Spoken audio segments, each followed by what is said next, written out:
What's up, guys? Just let me know that I think we are now live. So just if you guys in the comments can confirm that we are live and get this thing up and running. I don't really want to waste any time. Get straight to the point. So hopefully, it looks like we're live. Okay. So, uh, very frustrating. Obviously, I mean, 7 wins, 0 defeats, 0 draws. Real Madrid start things off on the right foot in the season. We're seeing Real Madrid for the first time playing with some structure, with some counter pressing. Real Madrid with some sort of identity of how they're wanting to play football. We're moving towards a more modern way in terms of not being the kind of football club that just has no strategy around how to build a play, press the ball. Um, you have a little background noise, by the way, Mo. I don't know if you have the TV on or something, but um, obviously very frustrating today.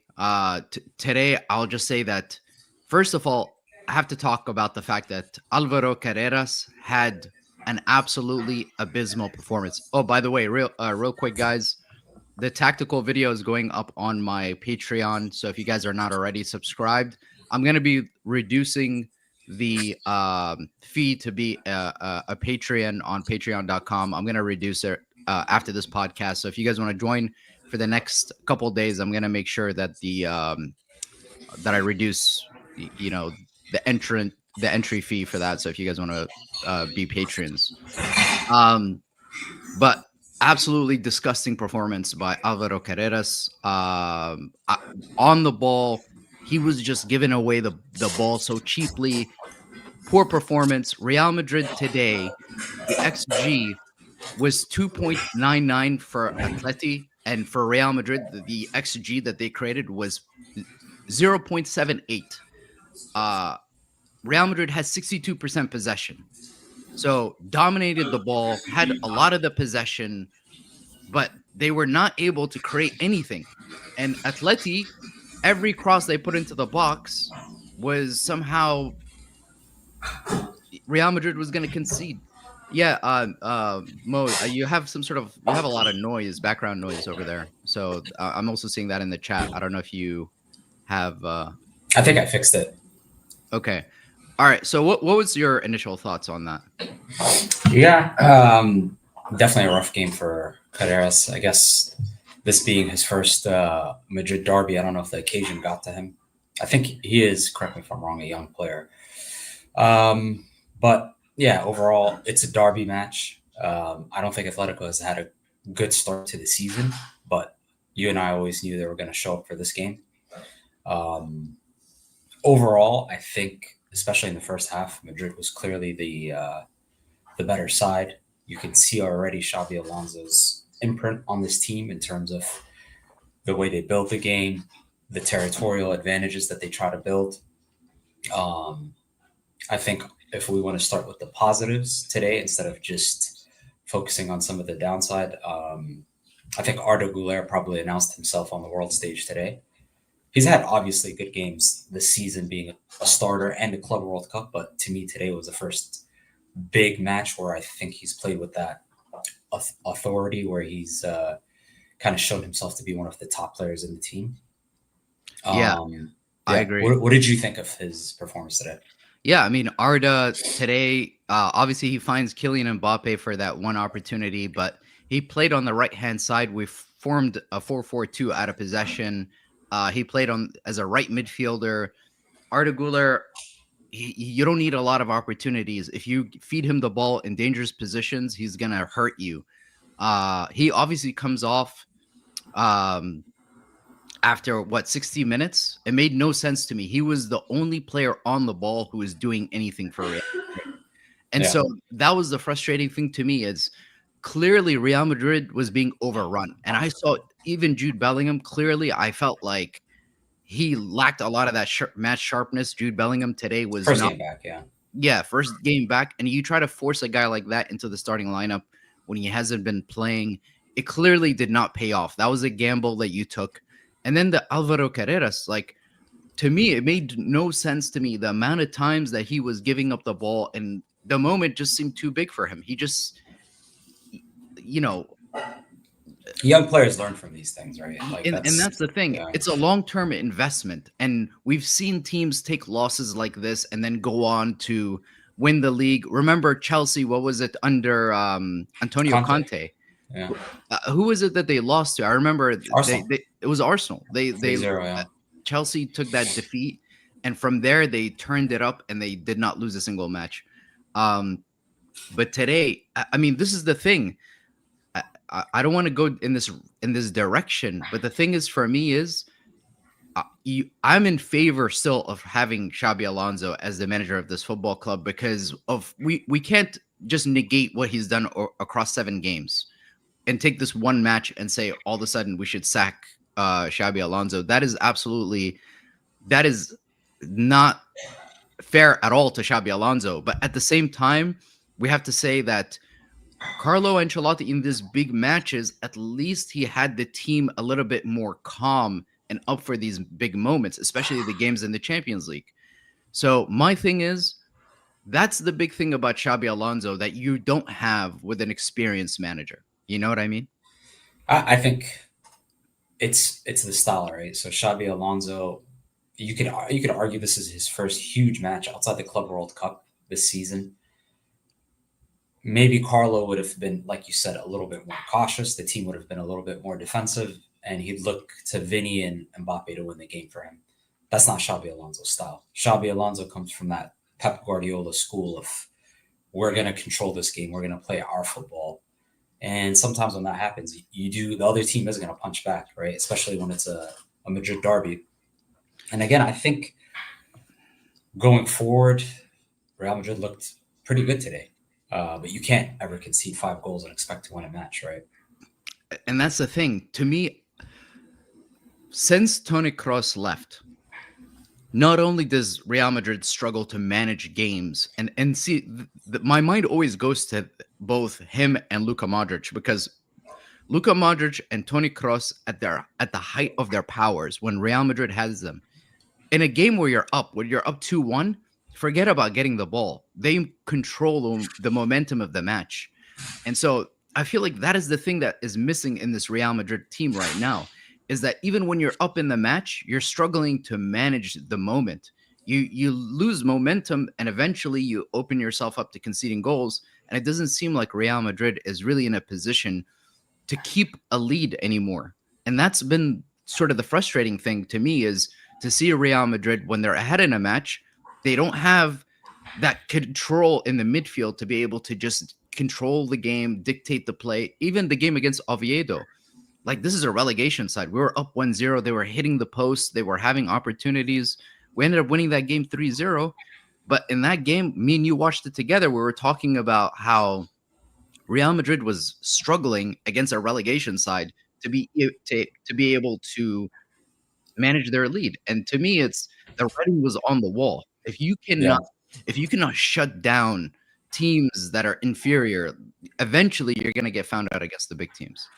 Yeah, there's the element if you don't know if you want to stick or twist, right? Like, do we want to sit on this lead or do we want to grab the third? And I think that's maybe where I think we were texting during the game, and that's what we said. I was like, there's no way you're going to hang on at 2-1 here. You need a third. Yeah. So unfortunately, I think their second goal came right before the halftime, which is literally the worst time you can concede a goal, because now it's like they have the momentum, they're at home, and they're going to come out the blocks firing in the second half. Yeah. Yeah. And so we knew that was going to happen. You concede at halftime, and you're going to be faced with this sort of intense pressure against Atleti. They're a side, they can press the ball. They know what they're doing with their pressing. That they're not a side that has no idea what they're doing off the ball. Whenever they force you back. And by the way, I saw this in the Champions League game when we were at the Bernabeu against Arsenal. Is teams that actually know what they're doing when they're pressing the ball, they force you to get the ball back to Thibaut Courtois. And then once it got to Thibaut Courtois, he goes long, you lose possession, and then you try to win it back. And our press today did not look effective at all. And we were trying to do this hybrid thing where we were trying to press the ball, but we weren't trying to over leverage ourselves by being too aggressive and trying to win it, to not leave too much space in behind. And it cost us. But the thing is, for me, is there's clearly something missing in the midfield. The Real Madrid right now, in terms of the balance of the squad, with Fede Valverde, Bellingham in there, with Arda Güler, who's playing off the right, and then sometimes he would tuck in when Real Madrid Yeah. was in possession. Still, you still lack a little bit of that control in midfield, not only to keep the ball, but also we today are counter pressing. The way we're basically unable to win the ball back, and they hurt us down the wings all the time. Every time behind Alvaro Carreras, every time behind Danny Carvajal, we had no answers. And this is something we've struggled with against Atleti for the longest time. They've always hurt us down the wings. They make those late runs from their midfield players. Today it was Simeone, who just kept on finding space behind Alvaro Carreras. So to me, it's the adjustments were not there. I didn't see adjustments from Xabi Alonso. We bring in Camavinga, we bring on Rodrigo. Rodrigo plays off of the left. And so Vinicius plays a little bit more on the inside. We see Camavinga come in. Camavinga, again, looks like he's missing a little bit of that match sharpness. But a lot of the times when they were pressing our players 1v1, our players were just not comfortable in those positions. And they were being found out because of how intense the pressure was against the players. And so that was the thing to me. It's like almost like a deer at the headlights. Whenever we receive the ball in places where, I remember Alvaro Carreras one time he had the ball at his feet and he tried to turn. He loses possession and then they were in on goal. They could have hurt us even more. And so to me, what kind of drills are you going through in a training ground to prepare these guys? Hey, against the elite sides in Europe, PSG, Barcelona, Atleti, even these sides, they're going to be going 1v1, pressing you high up the pitch, and they're going to look to win the ball back in dangerous positions. And we didn't really have any answers for that. Yeah, I think Xabi sort of forced Jude back into the lineup a bit prematurely, in my opinion. I 100%. think Arda playing in the midfield, collecting the ball, gives Real Madrid a different element of calm. He has a little bit more of he's more press resistant. To me, he's better on the ball. Obviously, Jude gives you physicality. He's played in these matches before. He can go box to box, and he can physically match up with the Atletico players better. But I would have liked to see maybe a little bit more bravery, playing Arda in the middle. If Mastantuono keeps his place off the right, then at least that way you have two threats, right? Like today, again, a little bit of a flashback to last year where everything's kind of coming off the left. Arda is not a touchline winger. Of course, Carvajal can hold with and he can whip in across, but if you have equal threats on both sides, that gives Atletico something. They have more to think about than let's just crowd out Real Madrid's left-hand side. And so that's one of the things that surprised me about this lineup, because I thought because of the fact that we're facing a deep block, we're facing a team like Atleti, you were going to need a guy like Franco Mastantuono to start this game ahead of Jude Bellingham. Not because I'm saying he's a better player by any means, but what I'm saying is when you can stretch the opposition, when you have a threat on both flanks, not just on one flank, and you have also the two-way presence that he offers you, a guy like Franco Mastantuono does so much work off the ball, is that you give them two things to be worried about. But when you're so left side heavy, and then you have Arda Güler who's playing off of the right, and then he's tucking in to be able to be more involved in the build-up play, then you look very similar, like you said, to last season, and there was a lack of ability to find solutions even in transition. Because in transition, they stifled Real Madrid. Like Real Madrid had hardly any solutions in transition. And so to me, what was concerning is you could see very clearly every time Real Madrid was trying to play the ball out of the back, they tried to force Real Madrid by going 1v1. They were trying to get the ball high up the pitch, and it was working very effectively. And there was hardly any solutions in place to change the shape.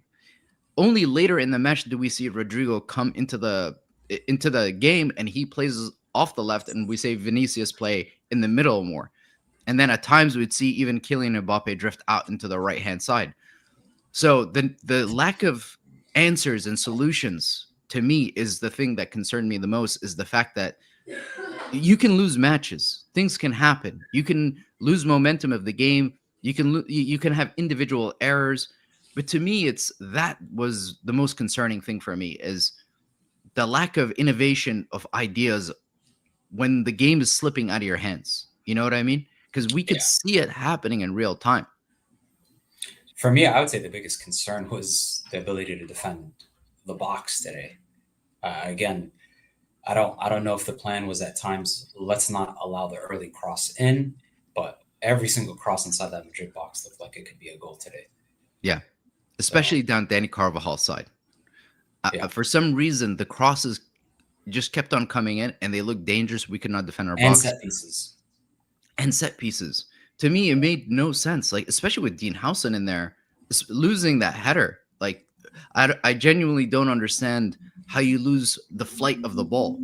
Was Then Militao's sub injury or this has that was been confirmed?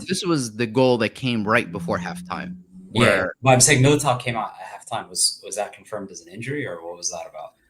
I believe, Or I mean, he tactical? took a knock, and they probably didn't want to risk it. And again, I didn't necessarily not like Raul Asensio in a game like this because of his physicality. I know how good Raul Asensio is in terms of his recovery pace, what he can offer you in terms of his combativeness in a game like this can actually be very beneficial.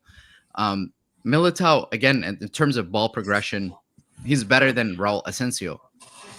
But I didn't necessarily hate Raul Asensio in a game like this because I thought in my mind, well, if they get in behind our back line, you have Raul Asensio with his recovery pace. But then he had that one where Julian Alvarez straight up, like in that 1v1, gets the better of him. And then again, Julian Alvarez is one of the best Yeah. forwards in Europe. He's supremely underrated. Very good forward. But whenever your center backs are exposed like that in 1v1 situations, then you have to ask a bigger question. Your center backs actually shouldn't be in a position where they're having to defend a striker like that 1v1 and try to get a last ditch tackle in there. Because we saw that happen with the Militao thing where he gets kicked. Also, he was in on goal 1v1. So again, the team, But like, I think that goes back to our Xabi Alonso, Carlo Ancelotti tactics. Again, Xabi wants to play on the front foot. He wants his center backs high up the field, controlling territory.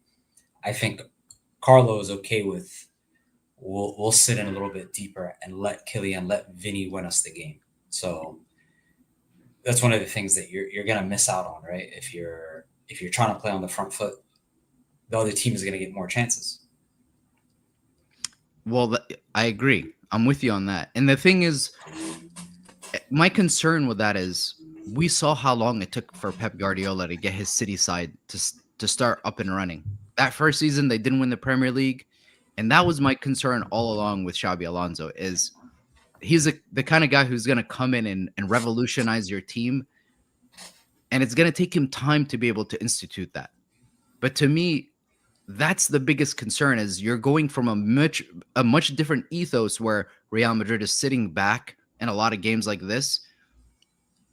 But with Xabi Alonso, you're looking to counterpress. You're looking to attack them. You're looking to control the ball. Real Madrid had 60% possession, but they created an XG of 0.78. So that's the concern.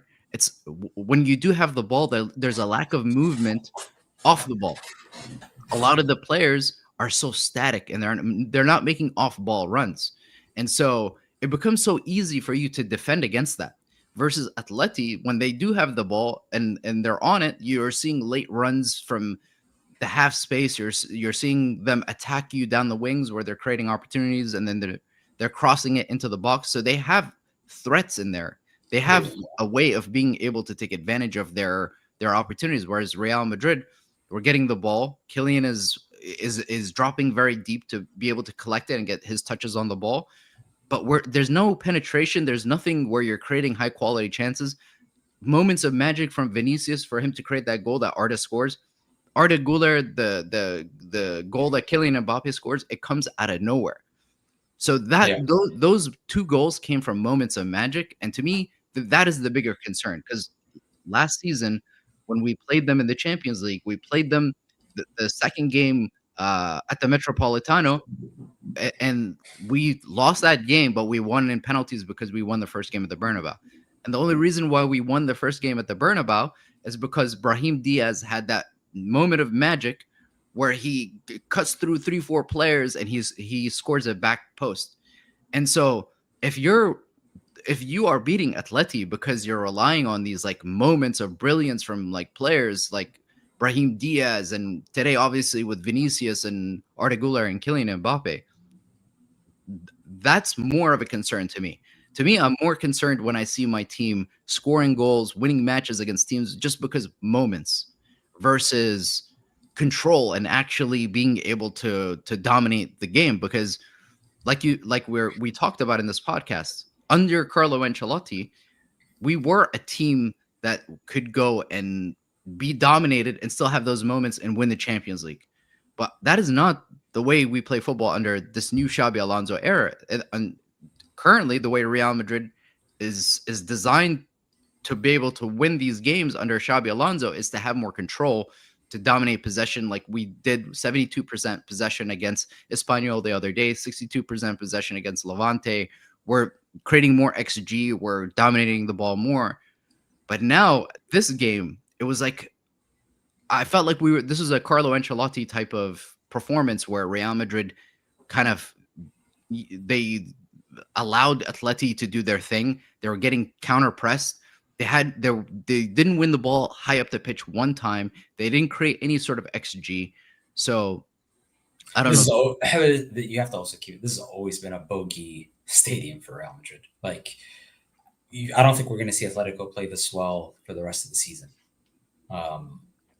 So I don't think it's all doom and gloom today. From a Real Madrid perspective, I think today's going to be a learning lesson for Carreras. Mbappe still looks like the best player in the world. Vinny is starting to show life again.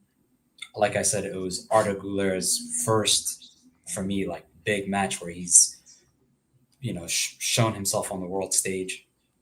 He's done that before, but in a Real Madrid shirt in a big match, I would say today was the first. Yeah, first one. Well, that's the thing, right? You have Jude coming back, you have Kama coming back, so it's not. I wouldn't hit the panic button just yet. To me, it's not about the panic button. To me, it's more about it's not that you lose; it's how you lose. And to me, the way we lost this game is concerning to me. Where this is the 8th game of Real Madrid's season under Xabi Alonso, and eventually you have to look at the squad and say, how is the squad construction? Is this squad constructed in a way to win the Champions League? Is this squad constructed in a way to win the league?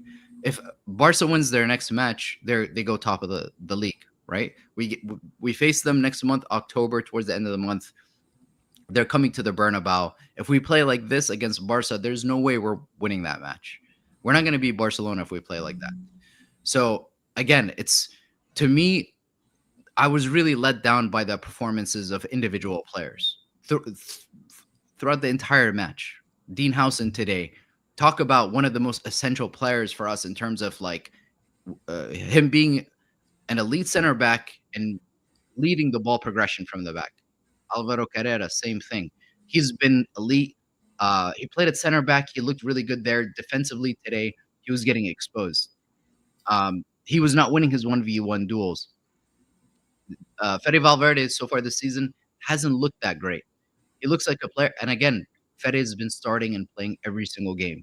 One of the things we've talked about is squad rotation. I mean, I'm not one of the people behind the scenes who has the data, who's looking at Fede Valverde's recovery and everything like that. But something tells me that he could really use a little bit of time away from the football pitch, maybe coming off the bench a little bit, but he's starting and playing all the games, and he's not looking like his best self. And the whole idea with Fede Valverde is, theoretically, now that we have more defenders coming into the team, that you'd be able to deploy Fede Valverde a little higher up the pitch, because he can be a danger in helping you recover the ball, especially with the counter pressing, to be able to win the ball back. But now what we're seeing is Fede Valverde playing in a double pivot, a lot of the time scrambling. A lot of the players don't know where to be positionally. And that's what I saw in this game, is a lot of the players for Real Madrid were scrambling to figure out where to be, because every time Atleti had the ball, there was a lack of understanding of who am I pressing, what space am I going to leave behind me. So that was the thing that made me concerned looking at this Real Madrid team, is how much preparation and understanding was there of this side, because it looked like Simeone outcoached Xabi Alonso just from the outside. If you look at the outcome of, I mean, Atleti clearly got the better of Real Madrid. Yeah, that's fair. I mean, one guy's been in charge 14 years, one guy's been in charge a few months. I mean, don't get it twisted, but at the same time, I also expected more. Hold on, we got a super chat here. Let me just read this one. Real Madrid will come back stronger. Very disappointing result today. We shouldn't let that one match be the end of everything. I agree. I don't think it's the end of everything, but again, like we talked There is about, cause for concern, like you said. Yeah, I definitely, I definitely agree in terms of the cause for concern. And again, I think this solidity in the team defensively, I'd say this is the first time actually under Xabi Alonso, outside that PSG game, where I've seen signs where it's, Atletico was able to play through Madrid with ease at times today. Yeah. Do you feel like this is a Real Madrid side that can go on to still? I still believe that Real Madrid can win the league. Real Madrid historically has been a team that turns it up a couple notches after the winter break. So I think as long as they can stay within touching distance of Barcelona, I still definitely can see them winning the league. The Champions League, again, it's you talked earlier about the team dominating, but maybe losing out to moments. The Champions League is always defined by moments, right? So, and Real Madrid have more moments players than anybody else in Europe. Yeah. I mean, all right. Well, I guess in closing, what are some of your thoughts on the performance, the game today? Just from, I'm going to be doing a tactical video on this match, obviously, but like, what were some of your thoughts on the performance by Real Madrid in this match? Like I said, first half, I think Real Madrid played on the front foot. Real Madrid looked like the better side to me. Maybe got chinned a couple times, especially with the set pieces and the crosses in the box. So overall, I think Atletico definitely were good value for the win. I think there's positives, like I said, to take out of the game for Real Madrid today, but I don't think it's all doom and gloom. I saw a lot of good things: Arda Güler, Mbappe, Vinny, and again, you have young players that I do think will learn from these experiences. I think Dean Howson has not played at the Metropolitano before. I don't think Carreras has played in this kind of game before. So, yeah, I think it's onwards and upwards. It's a small setback, but I wouldn't be super discouraged. Of course, it sucks to lose to your local rivals, but yeah.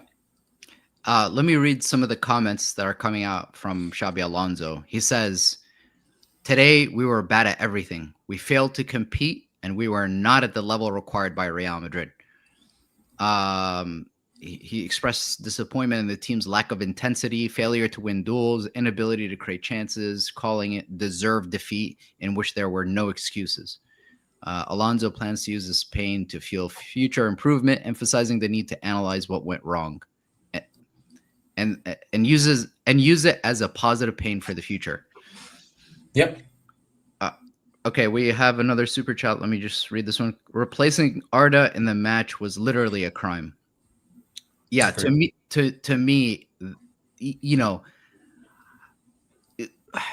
thing is with Xabi Alonso is it's clear he took off Arda Güler thinking we need a little bit more physicality in the midfield, right? We need a guy like Camavinga to come in and try to win those duels to help us recover the ball, because without the ball, what are we going to do? Because in transitions is where we're getting killed, and bringing a guy like Camavinga helps you theoretically in transition. But Arda Güler was the only guy who was creating like threatening opportunities and unlocking them whenever he was on the ball. So to me, taking a guy like Arda off when you're in this type of game and you need to score goals, you need to sacrifice somebody else. Like Yeah. that's just the truth of it. The truth of it is, you know, we have to see what's going to happen in some of these games if also Xabi Alonso is going to have the courage to take off either Kylian Mbappe or Vinicius. Like obviously Vinicius had a really good game today, Kylian Mbappe, but theoretically Gonzalo Garcia provides you more of a box presence. Arda Güler is providing you more in terms of what he can offer on the ball. Can connect the game, right? He's the Yeah. only one that I see that can connect the game. And the thing is, you go back to a back five, which we did towards the end of the game, and that also opens up more opportunities. You go to a back five, you play like a guy like Kama uh, as a left wing back. You drop Alvaro Carreras because clearly he can play a little deeper. But regardless, today what we saw from Real Madrid was absolutely not good enough in terms of what the team is capable of. But yeah, just like I said, guys, I'm gonna be doing the tactical video now. That's gonna go on my Patreon. I'm gonna drop the fee on the Patreon so more of you can join. I'm gonna be, like I said, dropping 3 to 5 extra videos on Patreon a week, so you guys can get access to more content there. But again, frustrating loss. I expected Real Madrid to win, but yeah, I'm gonna start working on this video now, and let me just quickly read this last super chat. Xabi Alonso can easily be manipulated by coaches under pressure. Not gonna lie, his substitutes have been horrendous. 2 big games, 2 big losses. I'm scared. So we'll address this super chat before we wrap things up. But let me just say about this. To be honest, if we're being like sincere based on the super chat, like the fact that we played PSG in the Club World Cup with Gonzalo Garcia, Kylian Mbappe, and Vinicius, and he didn't make changes till like pretty late in that game. To me, we had because obviously Kylian Mbappe was out for most of the Club World Cup. Yeah. So that's the thing. You have a guy, you have a structure in which you play the entire tournament, but the moment Kylian Mbappe comes into the lineup, you play with that entirely new system, and obviously that did not pay off, and he admitted it was a mistake. And then in this game, the lineup he changes it the day before the games against Atleti to fit Jude Bellingham in, and again when it wasn't working, the changes he tried to institute came pretty late into the game.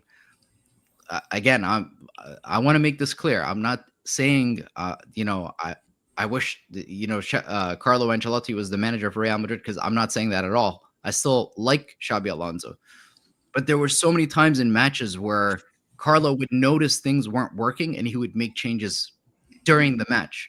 The game against Liverpool, if you remember, we were down 2-0 where we ended up winning 5-2.